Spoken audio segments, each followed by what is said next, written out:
Step 4. We made a searching and fearless moral inventory of ourselves. By working the first 3 steps, we have formed a solid foundation for our recovery. Our active addiction cannot remain arrested, however, unless we build upon this foundation. As we worked the 3rd step, many of us were puzzled. How can we make sure we are really turning our will and lives over to the care of God? The answer is simple. We work the remainder of the steps starting with step 4. Why work the 4th step? After all, we've been able to stay clean so far, but some of us are still haunted by a driving obsession to use drugs. Others find that the feelings of discomfort are more subtle, a nagging feeling that something isn't quite right, a sense of impending doom, or feelings of fear and anger that have no apparent reason. Still others may think we're doing just fine without a 4th step. However, our experience as a fellowship has shown that sooner or later, members who don't work this crucial step relapse. For many of us, our motivation to work the 4th step is quite simple. We're working a program of recovery, and we want to continue. Because our disease involves much more than our drug use, recovery involves more than simple abstinence from drugs. The solution to our problem is a profound change in our thinking and our behavior. We need to change how we perceive the world and alter our role in it. We need to change our attitude. Whether our motivation is a desire to move away from our addiction or to move toward recovery doesn't really matter.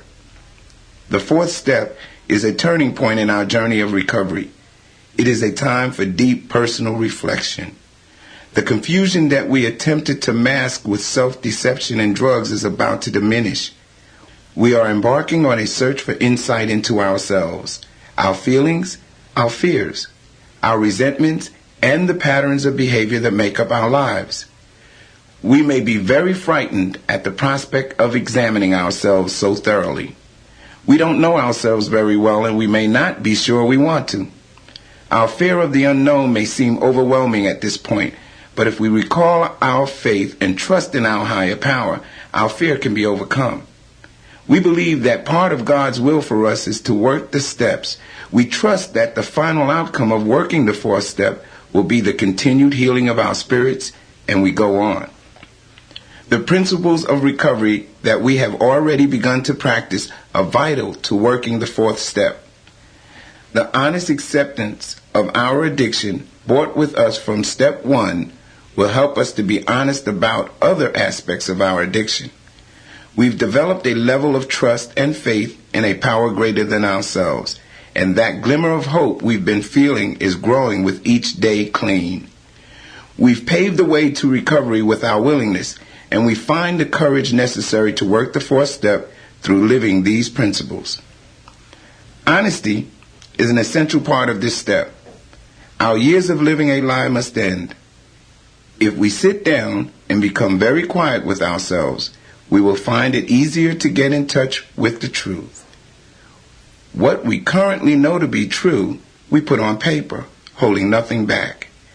Telling the truth is a brave act, but with our faith and trust in the God of our understanding, we find the courage we need to be searching and fearless. With our courage, we are able to put on paper those things we thought we'd never tell. What is meant by a searching and fearless moral inventory? We take stock of our assets and liabilities. We try to get at the bottom of who we are, to expose the lies we have told ourselves about ourselves. For years, we became whoever we needed to be to survive our addiction. After living a lifetime of lies, we began to believe those lies. Although we did discover some valuable truths in the 1st step, the 4th step further separates fantasy from reality. We can begin to stop being the person we have invented and find the freedom to be who we are.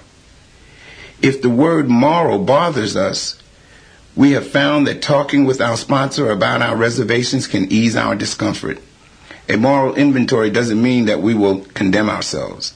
In reality, the inventory process is one of the most loving things we can do for ourselves.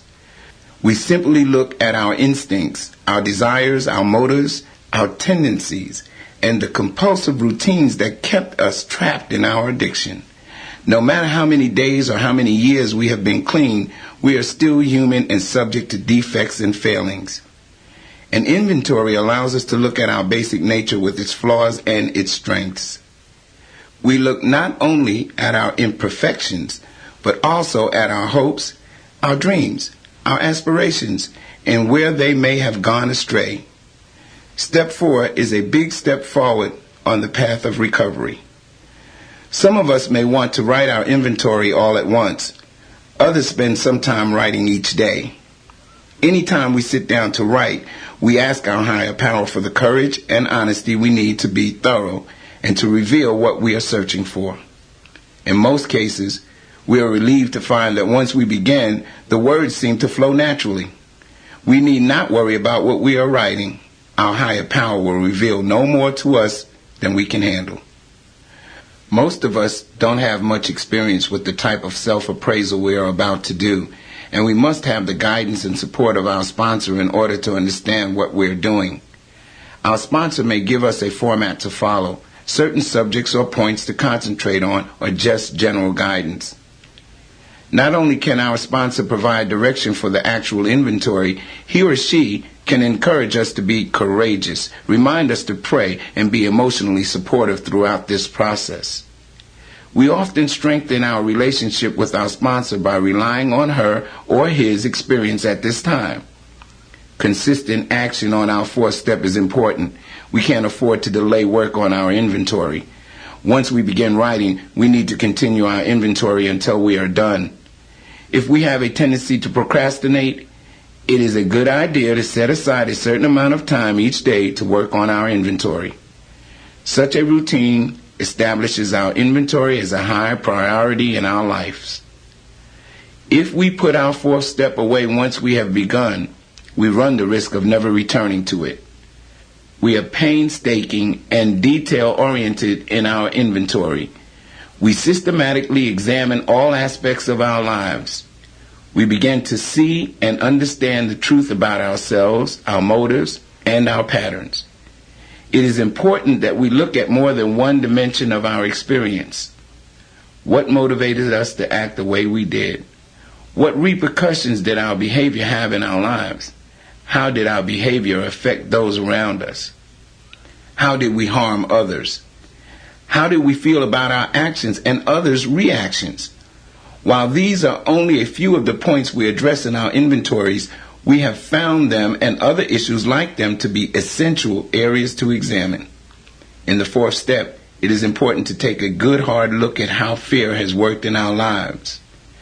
Our experience tells us that self-centered fear is at the root of our disease. Many of us have pretended to be fearless when, in fact, we were terrified. Fear has driven us to act rashly in trying to protect ourselves.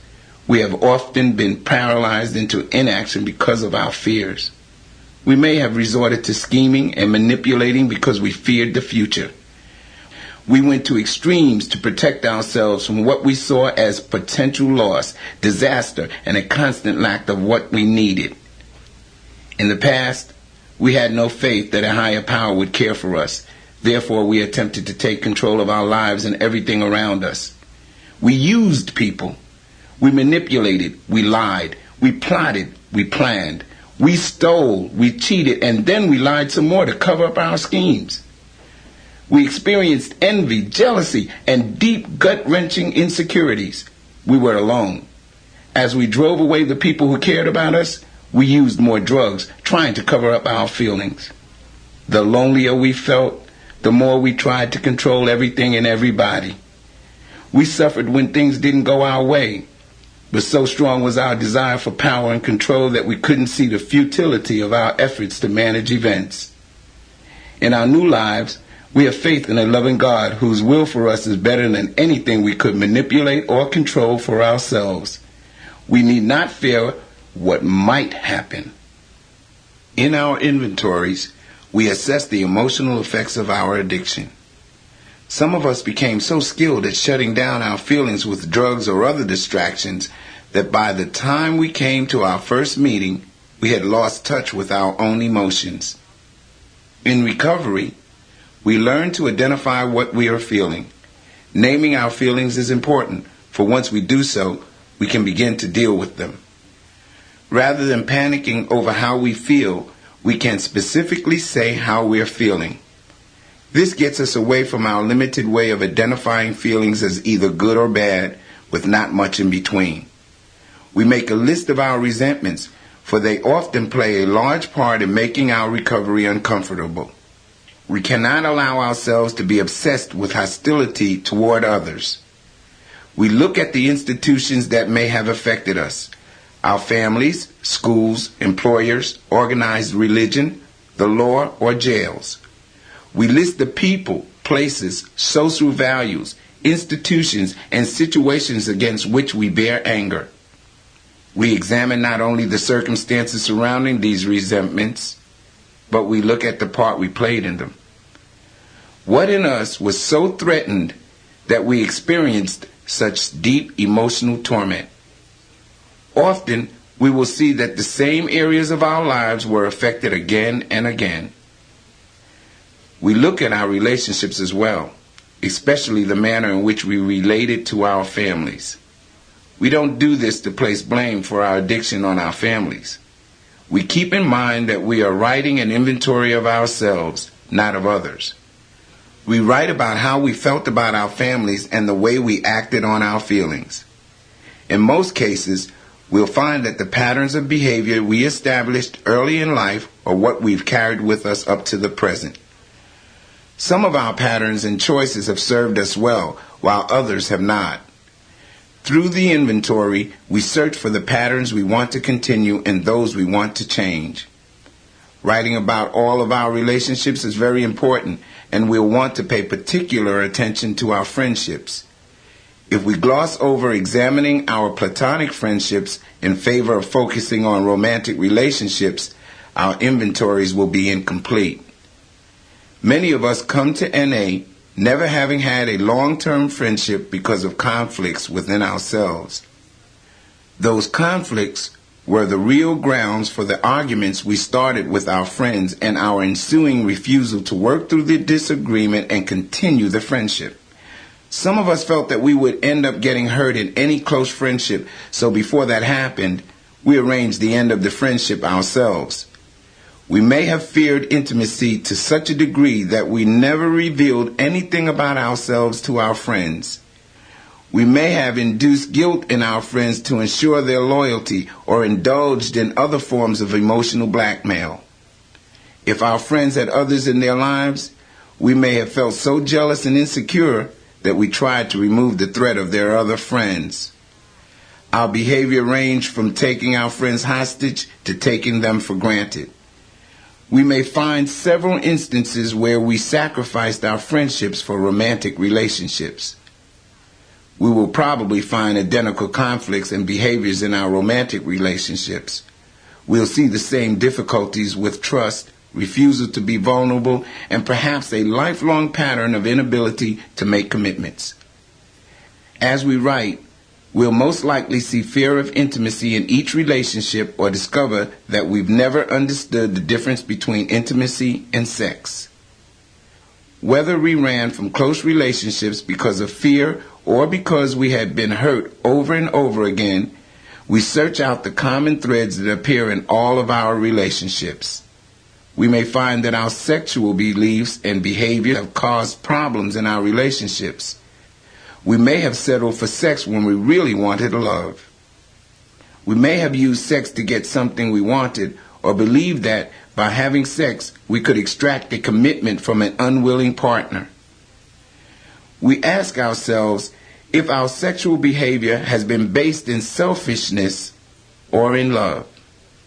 We may have used sex to fill the spiritual void we felt inside. Some of us felt shame as a result of our sexual practices. After years of compulsively acting on our fears and misguided beliefs about sex, we want to be at peace with our own sexuality. This is a very uncomfortable topic for most of us. However, if we want something different than what we've had, it's necessary that we begin the process of change by writing about it. Some of us were abused. We may have been victims of incest or rape. We may have had terrible childhoods of deprivation and neglect. Experiences like these may have led us to inflict the same abuse on others. We may have prostituted ourselves or allowed other forms of degradation because we didn't feel that we deserved anything better. Though painful and sad, the past cannot be changed. However, the warped beliefs we have developed about ourselves and others can be changed with the help of our higher power. We write about events like these so that we can be free of our most painful secrets and get on with our lives. We don't have to be the lifelong victims of our past.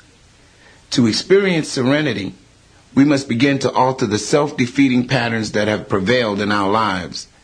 The fourth step helps us identify those patterns.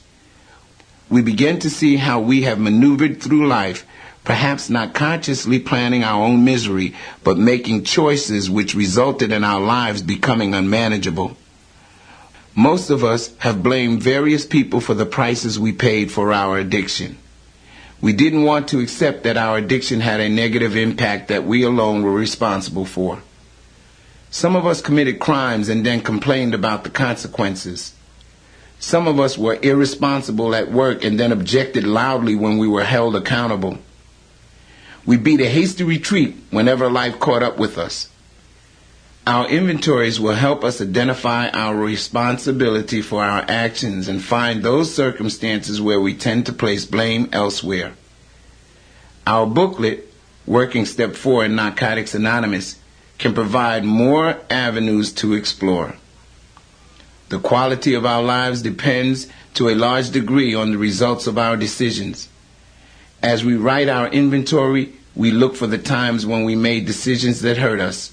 We also look for those times when we made decisions that worked out well. If we lived our lives by default, refusing to make any choices, we write about that too.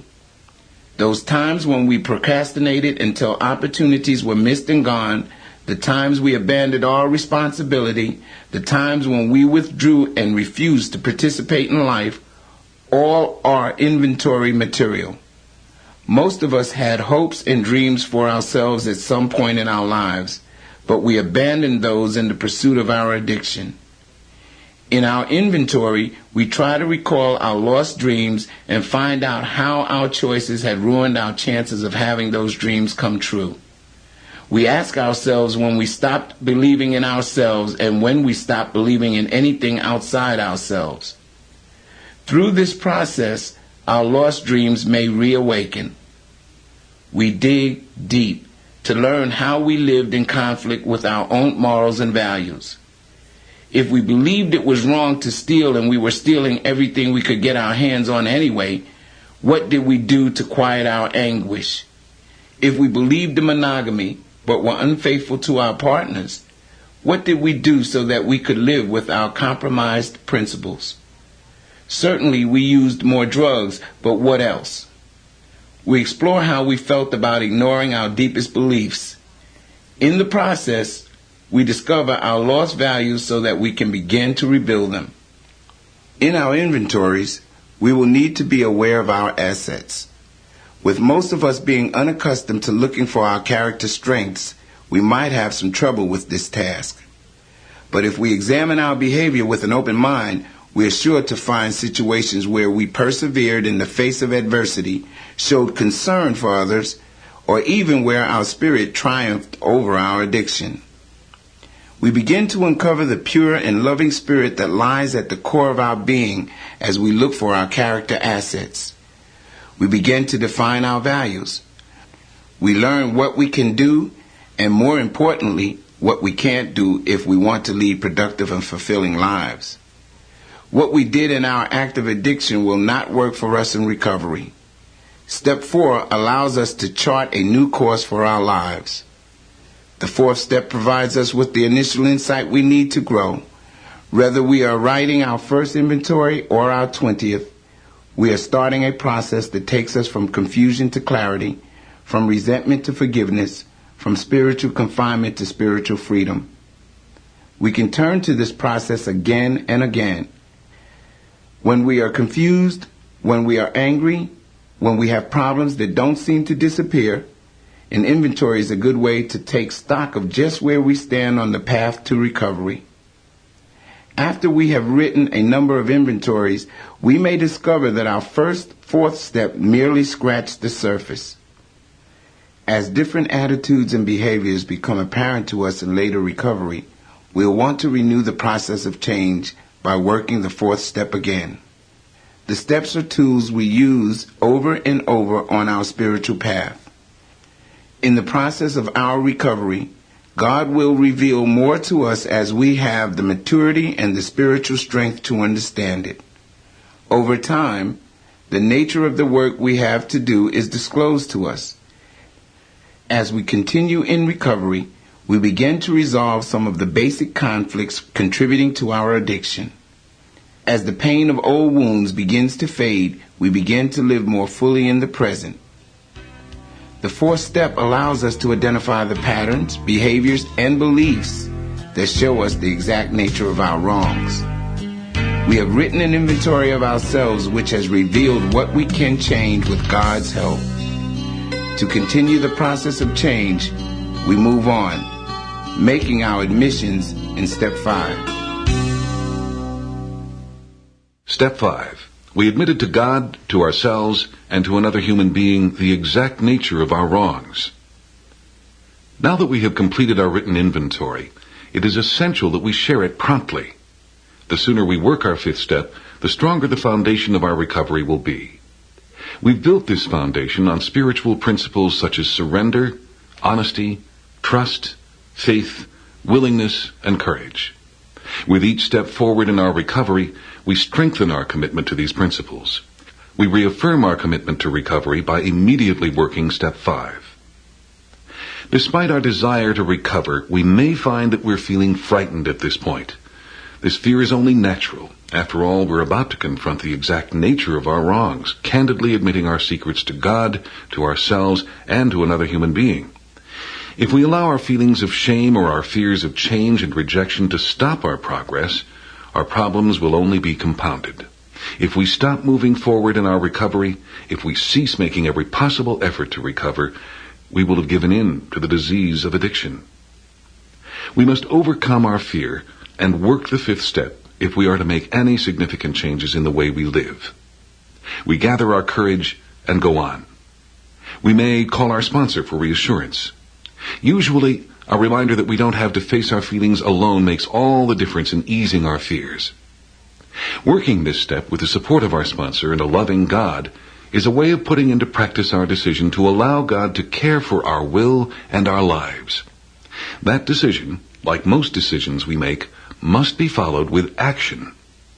Following our third step decision with the action of the fourth and fifth steps will lead to a closer relationship with our higher power.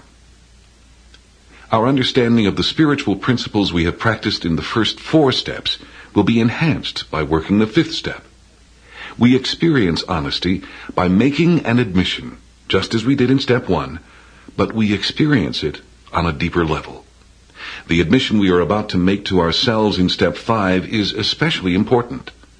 Not only do we open up and tell the truth about ourselves, we also hear this admission from our own lips, breaking the pattern of denial that has plagued us for so long. We find new levels of honesty, especially self-honesty, when we squarely face the results of our addiction and see the reality of our lives. The risks we take in this step increase our trust in God and nourish the faith and hope we first experienced in Step 2. We take our willingness a step further, thereby renewing the decision we made in Step 3. We draw on the courage we acquired in Step 4 and find that we are far more brave than we ever dreamed possible.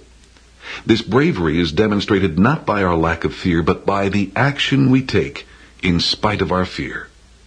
We set a time to share our inventory, then we show up and share at the scheduled time. Another action which requires courage is our admission to ourselves. We need to focus particular attention on this aspect of the fifth step. If we don't, we may find the benefits we derive from this step are not as meaningful as they could have been. As our basic text states, Step 5 is not simply a reading of Step 4. We want to make sure we are acknowledging and accepting the exact nature of our wrongs. We can even formalize this admission to ourselves if we think it will help. However, the manner in which we make this admission to ourselves is not as important as the action itself. We gain a new understanding of the principle of humility as we work this step. We've most likely been under the impression that we were somehow bigger or more visible than other people. Through working the 5th step, we find that few of our actions deserve exaggerated attention.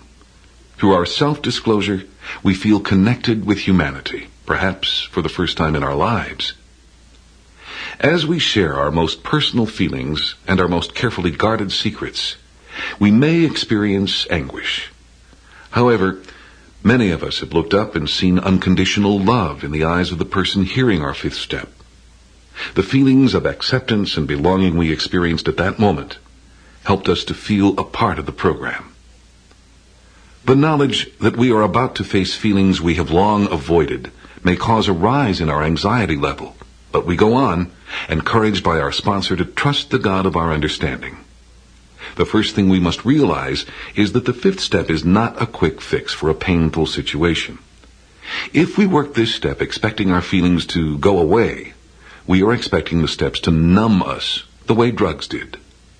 We review our first 4 steps and see that their purpose is to awaken our spirits, not deaden our feelings. We will need support and understanding to cope with our feelings. If we choose an understanding individual to make our admissions to, we will have all the support we need. Although there is no requirement that the listener must be our sponsor, most of us choose to share our inventory with him or her. By doing so, we are most likely to benefit from the full range of experience another recovering addict has to share. After all, who can better understand what we are attempting than those who have done it for themselves?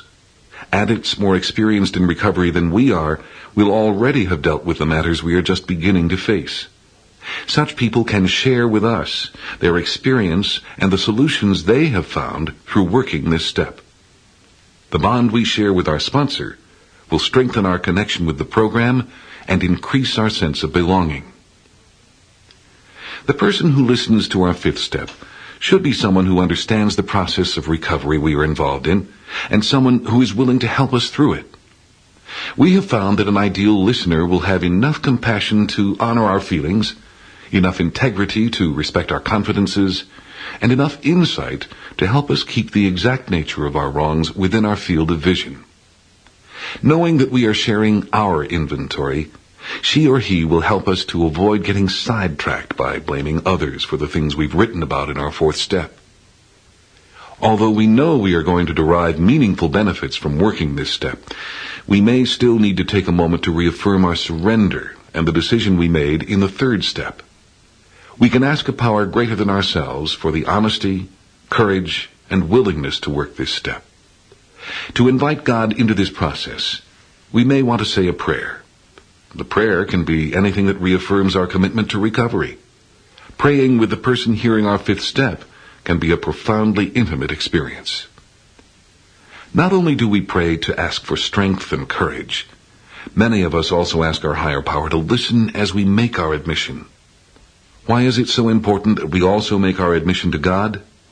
Because this is a spiritual program, and our whole purpose is to awaken spiritually. Our willingness to approach our higher power openly with our past and who we are is central to our recovery. In the past, some of us felt that we weren't worthy of a relationship with God. Our secrets blocked our ability to feel any acceptance or love from that power. When we reveal something about ourselves, we draw closer to our higher power and experience the unconditional love and acceptance which springs from that power. The feeling that the God of our understanding accepts us, no matter what we've done, enhances our acceptance of ourselves. The positive relationship we are building with a higher power carries over into our relationships with others as well. We may be surprised by the intensity of the partnership we are developing with our sponsor as we share our inventory. If we've never really been listened to before, we may be startled to discover that we are being asked questions about some fine point of our personal history, or that our sponsor is jotting down notes while we share. Our self-esteem increases as we realize that what we have to share is worth such close attention. We may see deep compassion in our listeners' eyes, showing us that our pain is understood. That compassion is one more assurance of the presence of a power greater than ourselves. Looking at and sharing the exact nature of our wrongs is not likely to be a comfortable activity. We have looked back and seen how repeating the same patterns over and over again has kept us stuck in the same place. And we haven't just seen the surface behavior, we've seen the defects of character that have been behind our behavior all along. We start to realize that there is a difference between our actions and the exact nature of our wrongs. For instance, we may see example after example of situations where we lied in a vain attempt to make everyone like us. But those examples aren't the nature of our wrongs. The nature of these wrongs is the dishonesty and manipulation we were demonstrating each time we lied. If we look beyond the dishonesty and manipulation, we'll most likely find that we were afraid no one would like us if we told the truth. As we share our inventory, our sponsor will sometimes share some of his or her own experience with us. Our sponsor may cry with us or smile in recognition at some of the struggles we are now sharing. We may laugh together as we share some of the more comical aspects of our addiction and the ridiculous lies we told ourselves so that we could continue to live as we were living. As we see how similar our feelings are to our sponsor's feelings, we realize that there are other people like us. We're human beings, nothing more, nothing less. Our self-obsession blinded us to this, making us feel unique. Suddenly, we understand that other people too have painful problems, and that ours are no more significant than anyone else's. Healing can take place when we see a glimpse of ourselves in the eyes of another. We find humility in that moment, and a reason to hope that the serenity and peace we have been striving for are within our reach at last. Our feelings of alienation fade as we experience an emotional connection with another human being. We are allowing someone entry to those places we've never before opened to another person. This may be the first time we've ever trusted another person enough to tell her or him about ourselves and allow that person to get to know us. We may be surprised at the closeness that develops between us and our sponsor. We're developing a give-and-take relationship based on equality and mutual respect, the kind that can last for a lifetime. After working our fifth step, we may feel a little raw or emotionally vulnerable. We've taken a major step in the healing process of recovery. This process could be thought of as surgery of the spirit. We've opened up old wounds. We've exposed our most carefully constructed lies for the deceptions they were, and we've told ourselves some painful truths. We've dropped our masks in the presence of another person. At this point, we may experience a dangerous urge to run from our new awareness and return to the familiar misery of the past. We may feel tempted to avoid our sponsor because he or she knows all about us now. It is very important that we resist such impulses. We must talk with other recovering addicts about our fears and feelings so we can hear the experience they have to share.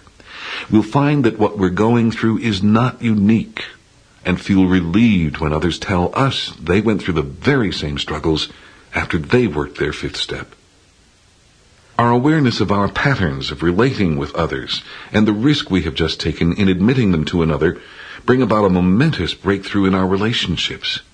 Not only do we form a close bond with our sponsor, but the risk we take in trusting this person will help us develop close relationships with others as well. We've risked trusting one person with our secrets and our feelings, and we haven't been rejected. We begin to have the freedom to trust others. Not only do we find out that others are trustworthy and deserve our friendship, we find that we are also trustworthy and deserving. We may have thought we were incapable of loving or being loved or ever having friends. We discover that these beliefs were unfounded, We learn from the example of our sponsor how to be a more caring friend. Our relationships begin to change after this step, including the one we have with the God of our understanding. Throughout the process of the fifth step, we turned to that power when we were fearful, and we received the courage we needed to complete the step. Our belief and our faith grew as a result. Because of this, we're willing to put more of ourselves into building a relationship with God. Just like any other relationship, the one we develop with our higher power calls for openness and trust on our part. When we share our most personal thoughts and feelings with our higher power, letting down our walls and admitting we are less than perfect, intimacy develops. We develop a certainty that our higher power is always with us and that we are being cared for. The process we have undertaken so far has made us aware of the exact nature of our wrongs. The exact nature of those wrongs is our character defects. We now know that the patterns of our lives were rooted in dishonesty, fear, selfishness, and many other defects of character. We've seen the whole spectrum of our defects and are ready for something new. With this readiness, we move on to step 6. Step 6. We were entirely ready to have God remove all these defects of character. The insight we gained in Step 5 regarding the exact nature of our wrongs, while valuable, is only the beginning of the striking changes that take place in our lives as we move on to Step 6. The admission we made of the nature of our wrongs, our character defects, is necessary if we are to be ready to have them removed. Deeply shaken by our part in the past, we can expect our attitudes to be profoundly changed by working the 6th step. Although some of us have not understood the critical importance of the 6th and 7th step, they are essential actions that must be taken if we expect to make any significant and lasting changes in our lives. We cannot simply say, "Yes, I'm ready. God, please remove my defects," and go on to Step 8. If we gloss over the 6th and 7th steps and go on to make our amends, we will only wind up owing more amends by repeating the same destructive patterns as before. The lifelong process of the 6th step is just that, a process. We've started the process of becoming entirely ready, and we will strive to increase our readiness throughout our lifetime. Our job is to become entirely ready and to open our hearts and minds to the deep internal changes that can only be brought about by the presence of a loving God. We've already had experience in the 3rd step with what we must do now in the 6th step.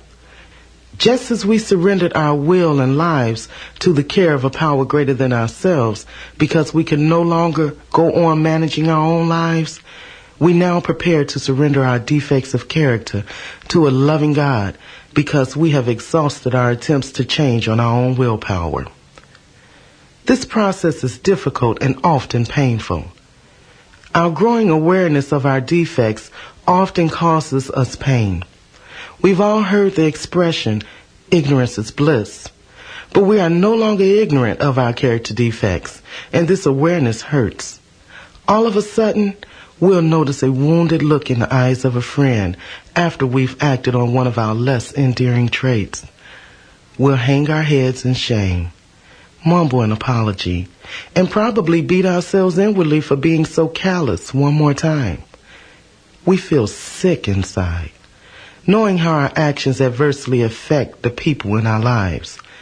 We are sick and tired of being the people we have been. But this feeling compels us to change and grow. We want to be different than we have been in the past. And the good news is that we already are. Being able to see beyond our own interests and being concerned about the feelings of others are striking changes, considering that our raging self-obsession is at the core of our disease. We are likely to feel very frustrated as we notice that our defects are getting in the way of our recovery. We may attempt to suppress them ourselves by either denying their existence or hiding them from others. We may think that if no one knows about them, our more unattractive characteristics will go away. What we must do, rather than try to exert power and control over our defects, is step out of the way and allow a loving God to work in our lives. One part of this process involves becoming responsible for our behavior. When we are confronted with our character defects, either by our own insight or by someone we have hurt, we begin by taking complete responsibility for our actions. We don't avoid responsibility by saying something like, well, God hasn't removed that defect yet. Or, I'm powerless over my defects, and that's just the way I'm going to be. We accept responsibility for our behavior, good, bad, or indifferent.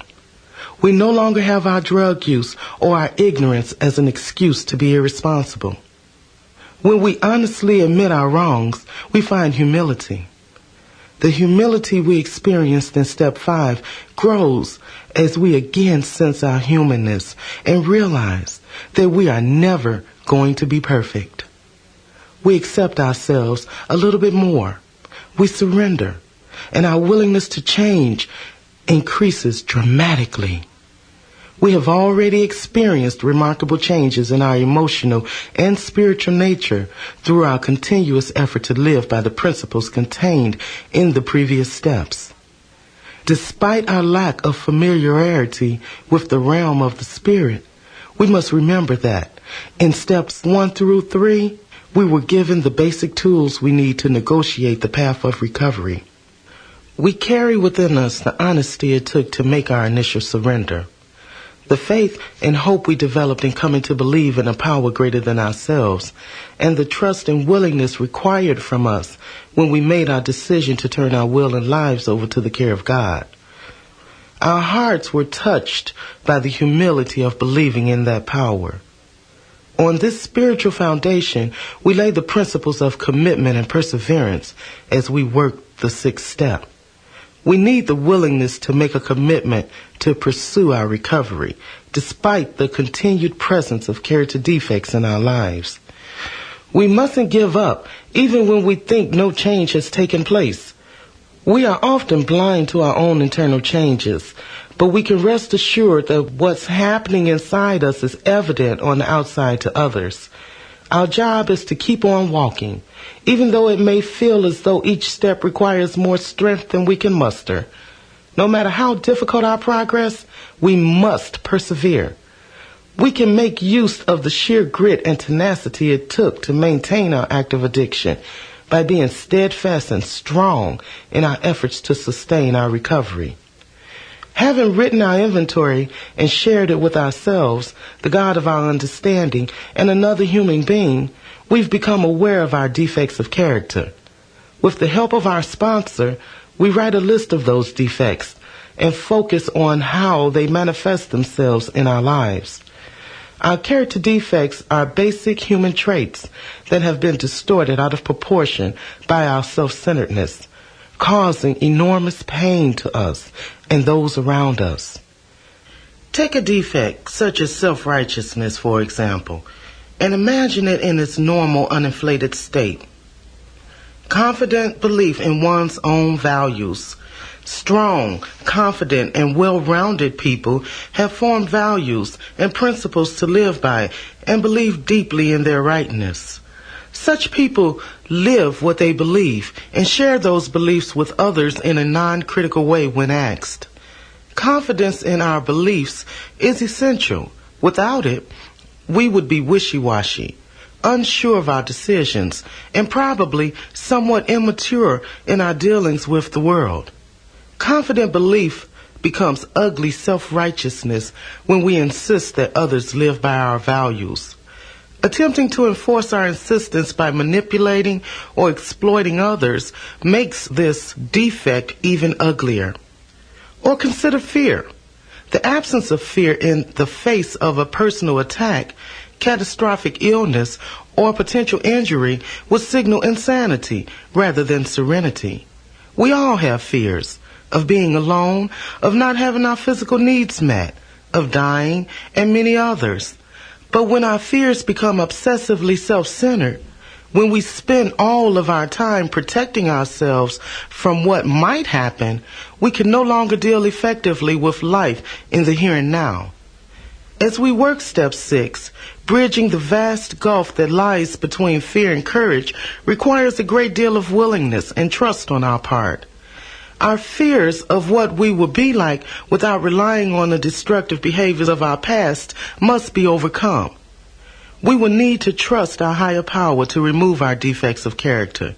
We must be willing to take a chance that what lies beyond the 6th step is going to be better than our current stock of fears, resentments, and spiritual anguish. When the pain of remaining the same becomes greater than our fear of change, we will surely let go. We may wonder what will happen to us without the use of what we may see as survival skills. After all, in our act of addiction, our self-centeredness protected us from feeling guilt and enabled us to continue our drug use without regard for those around us.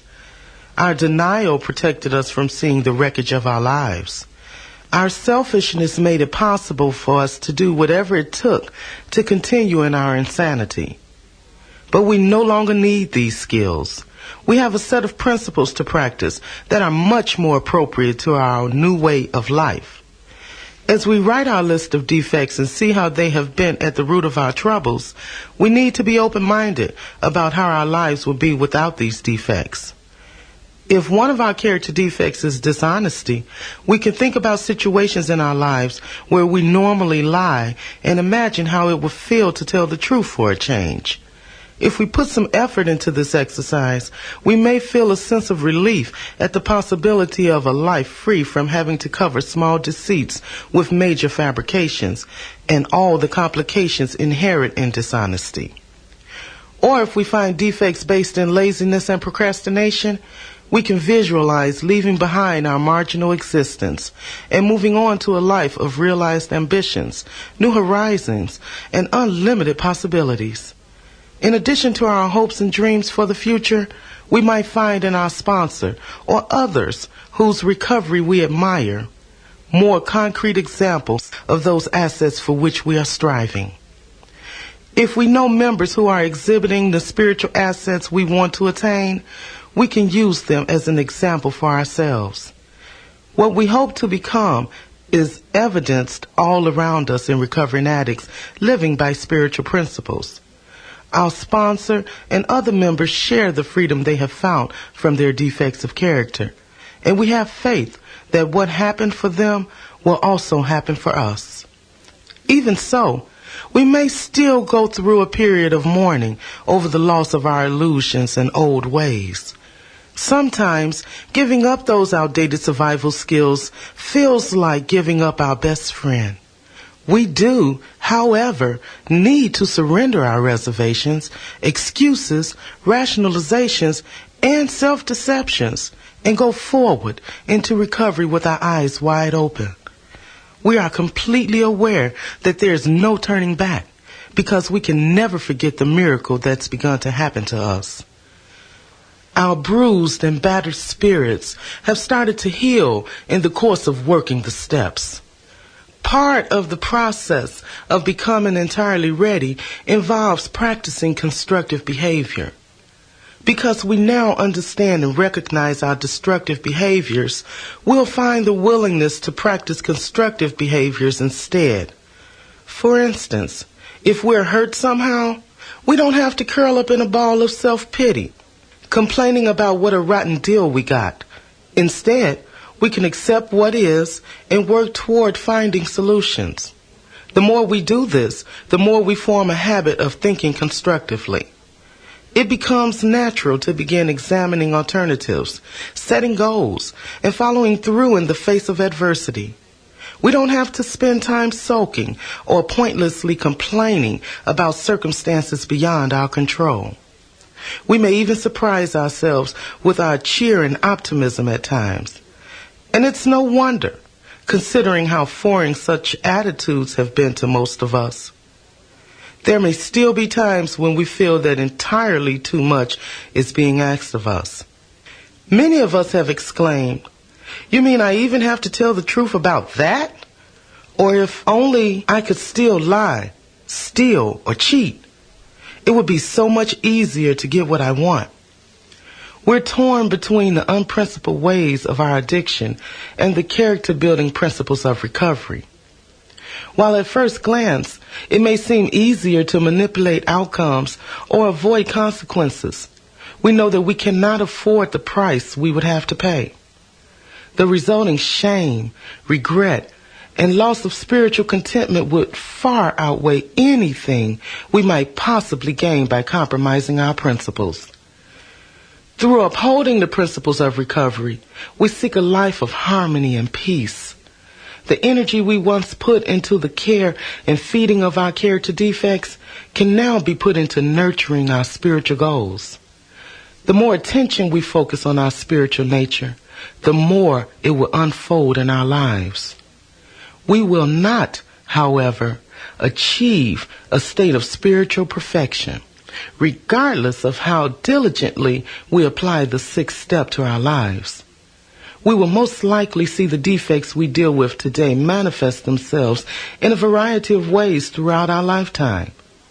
Even after years of recovery, we may feel devastated at the reappearance of some old defect we thought had been removed. We are humbled by our imperfection. But let there be no mistake. Humility is the ideal state for an addict to be in. Humility brings us back down to earth and plants our feet firmly on the spiritual path we are walking. We smile at our delusions of perfection and keep on walking. We're on the right path, headed in the right direction. And each step we take brings progress. We gain more tolerance for the defects of those around us as we work this step. When we see someone acting out on a defect that we have acted on ourselves, we feel compassionate rather than judgmental, for we know just exactly how much pain such behavior causes. Rather than condemning the behavior of another, we look at ourselves. Having experience in accepting ourselves, we can extend compassion and tolerance to others. We ask ourselves if we are entirely ready to have God remove all of our defects, every single one. If any reservation exists, if we feel the need to cling to any defect, we pray for willingness. We open our spirits to the healing we found in Narcotics Anonymous and use the resources of our recovery to do our best each moment. Although the process lasts a lifetime, we only live in the present day. We've taken a giant step forward in the process of recovery, but it must be followed with another to be truly lasting. With the readiness we have at hand today, we go on to Step 7. Step 7. We humbly asked Him to remove our shortcomings. In Step 4, we uncovered the basic defects of our character. In Step 5, we admitted their existence. In Step 6, we became entirely ready to have them removed so that we could experience continued spiritual growth and recovery. Now, in Step 7, we humbly ask our higher power to remove our shortcomings. When we ask our higher power to remove these shortcomings, we ask for freedom from anything which limits our recovery. We ask for help because we cannot do it alone. Through working the previous steps, we see that attaining humility is necessary if we are going to live a clean life and walk a spiritual path. An attitude of humility is not the same as humiliation, nor is it a denial of our good qualities.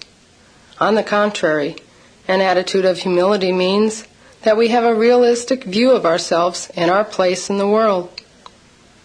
In the seventh step, humility means understanding our role in our own recovery, appreciating our strengths and limitations, and having faith in a power greater than ourselves.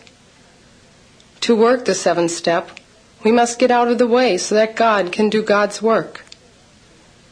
Humbly asking for the removal of our shortcomings means we are giving complete license to that loving power to work in our lives, believing that God's wisdom far exceeds our own.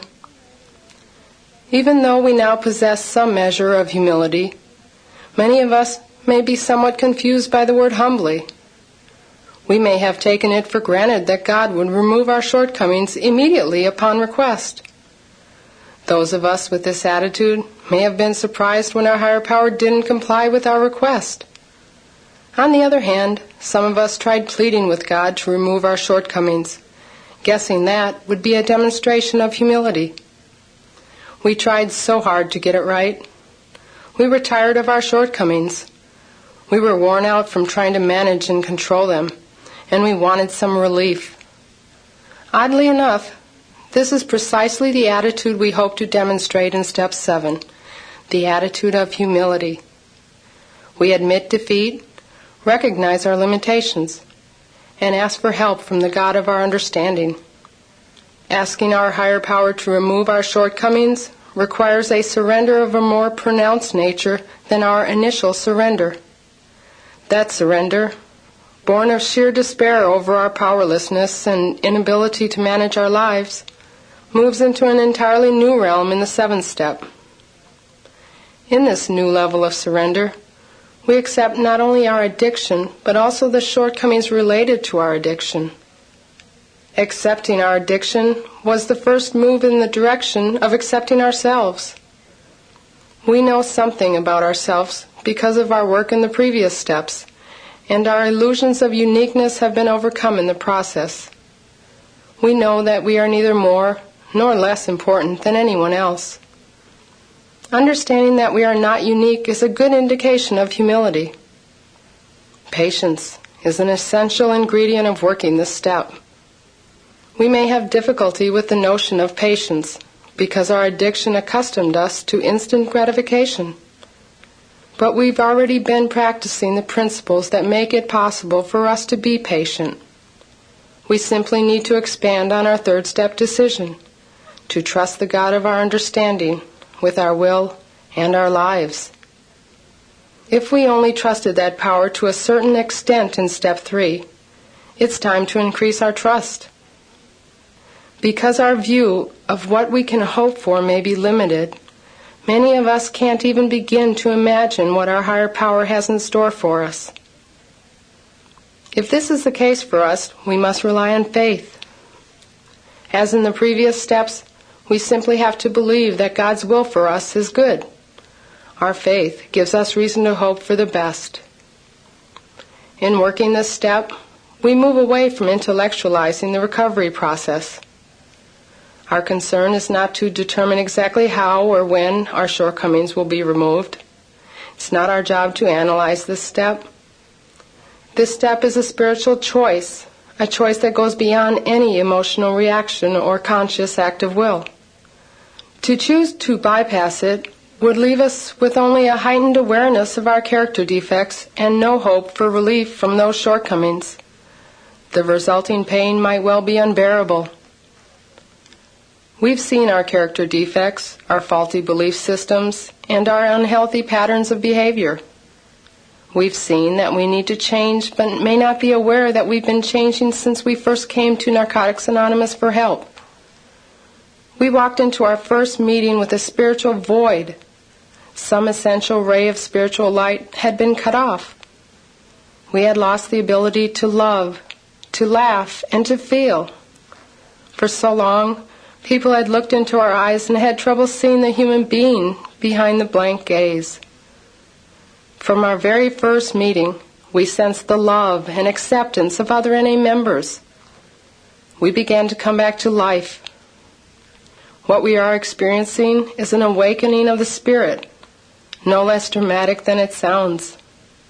This awakening has been evident to those around us for quite some time, but the change is now so obvious that we can see it as well. One of the changes we see is in our relationship with the God of our understanding. Previously, we may have felt that God was far removed and did not have much to do with us on a personal level.